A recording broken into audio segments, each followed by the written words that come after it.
स्वागत है आपका अपने YouTube चैनल पर। और आज का हमारा टॉपिक है समुच्चय यानी सेट्स। तो आज हम समुच्चय के बारे में थोड़ी सी जानकारी लेने वाले हैं और इसके साथ कुछ क्वेश्चंस भी देखते हैं। तो समुच्चय क्या होता है? समुच्चय वस्तुओं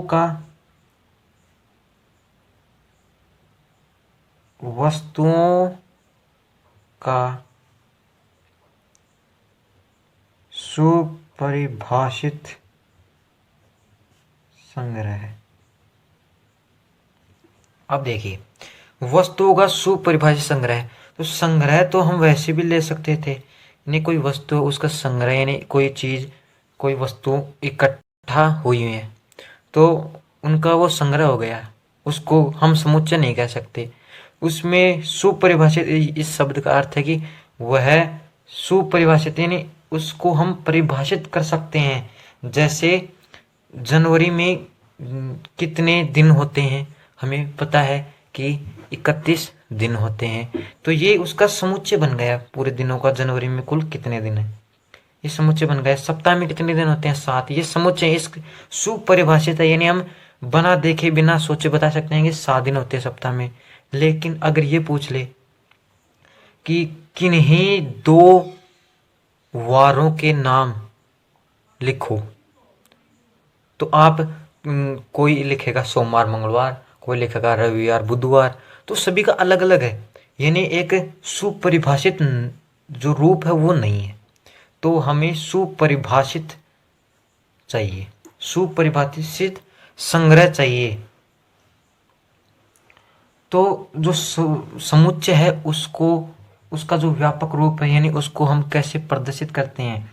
जैसे हमारे पास एक समुच्चय है ABCDE, ये हमारे पास समुच्चय है। तो इसको दर्शाने के लिए हमें समुच्चय को ए से हम रिप्रेजेंट करते हैं, डिनोट कर दिया, बराबर। अब हम मंझले कोष्ठक का यूज करते हैं। ये कुछ मेन बातें हैं जो आपको समुच्चय के लिए जरूरी हैं। समुच्चय के लिए मंझला कोष्ठक चाहिए। अब इसके बीच ये जो अव्यय हैं, इसके अव्यय हो जाएंगे, ये लिख देंगे ABCD और E, और इनके बीच ये जो कोमा का निशान है वो तो अवश्य ही लगेगा। तो ये हमारा समुच्चय रूप बन चुका है। जैसे हम कुछ उदाहरण लेते हैं, जैसे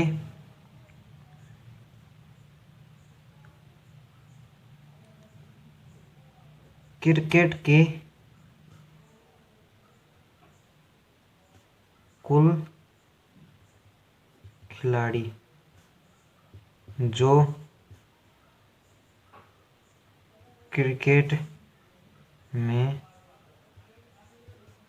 भाग लेते हैं। अब देखिए, क्रिकेट है। अब क्रिकेट में हम सीधा कह सकते हैं कि क्रिकेट में कितने खिलाड़ी हैं, टोटल कितने होते हैं? टोटल 11 होते हैं।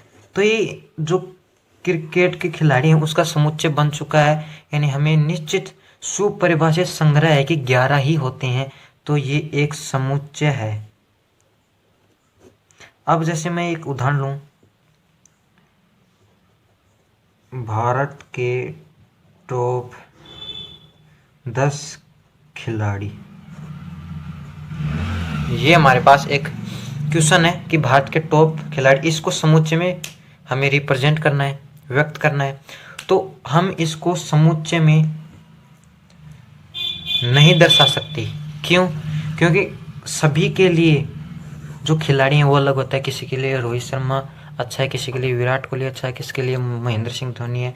वो अपने 10 अलग खिलाड़ी लिखेगा, कोई अलग लिखेगा, कोई अलग लिखेगा, तो उसका कोई निश्चित सुपरिभाषित संग्रह नहीं पता, तो ये समुच्चय नहीं होगा, नहीं होगा ये समुच्चय। अब देखिए, जो समुच्चय है, समुच्चय है, इसको व्यक्त करने यानी इसको लिखने की हमारे पास 2 विधियां हैं। पहली विधि है रोस्टर या सारणीबद्ध रूप ज़्यादा हमारे रोस्टर रूप ही काम ही आएगा, यानी सारणीबद्ध शब्द इतना मतलब काम में नहीं आएगा, रोस्टर ही काम में आता है, तो आप रोस्टर रूप याद रखिए। दूसरा है वो होता है नियम रूप। ये दो रूप होते हैं, इन दोनों से हम समुच्चय लिखते हैं। इन दो नियमों से ही हम समुच्चय लिखते हैं। तो सबसे पहला हम पढ़ते हैं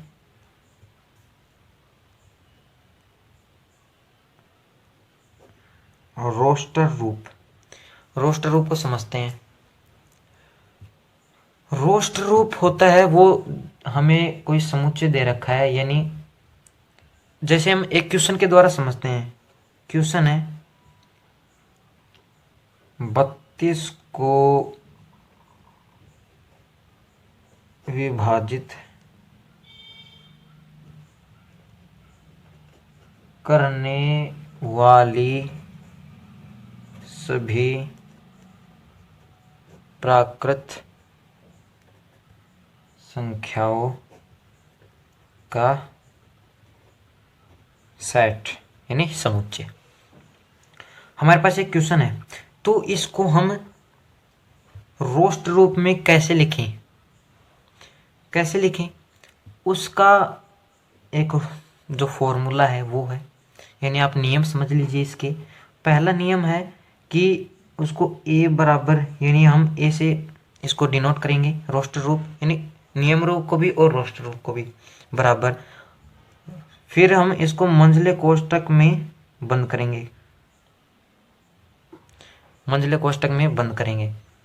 अब देखिए हमें क्वेश्चन क्या दे रखा है, 32 को विभाजित करने वाली सभी प्राकृत संख्याओं का, प्राकृत संख्याएं 1 से स्टार्ट होती है और अनंत तक चलती हैं।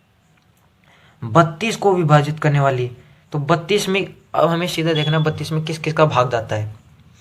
32 में जाता है 1 का जाता है, 2 का भी जाता है, 4 का भी जाता है, 6 का भी जाता है, 8 का भी जाता है, 32 16 का भी जाता है और 32 का भी जाता है। अब हमने यहाँ कोमा भी लगाए हैं, ये आपको अवश्य, ये इसका रूप योग है कि मंझले कोष्ठक में तो इनको बंद करना है और इनके जो अव्यय हैं उनके बीच कोमा का प्रयोग करना है, विराम चिन्ह का प्रयोग करना है। ये हमारा समुच्चय बन गया है।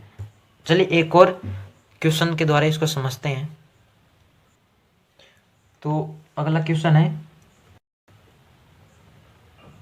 अंग्रेजी वर्णमाला के सभी स्वरों का मुच्य, मुच्य समझ गए? शेड्स मुच्य, ठीक है। इसको आपको पता है कि हम किससे दर्शाते हैं, ए से, बराबर मंझले कोष्ठक में बंद कर दिया। अंग्रेजी वर्णमाला, अंग्रेजी वर्णमाला ए टू जेड, ए से जेड तक होती है अंग्रेजी वर्णमाला। अब ये बोल रहा है कि स्वर, स्वर कौन कौन से होते हैं, ए ई आई ओ और यू। अब इनको किसमें, विराम चिन्ह का प्रयोग करके लगाना है, यानी अल्प विराम चिन्ह, कोमा, समझते हो ना, कोमा का प्रयोग करके इनको दर्शाना। ये हमारा समुच्चय हो गया। कौन से रूप में, रोस्टर रूप में। अब अगला हम पढ़ने वाले हैं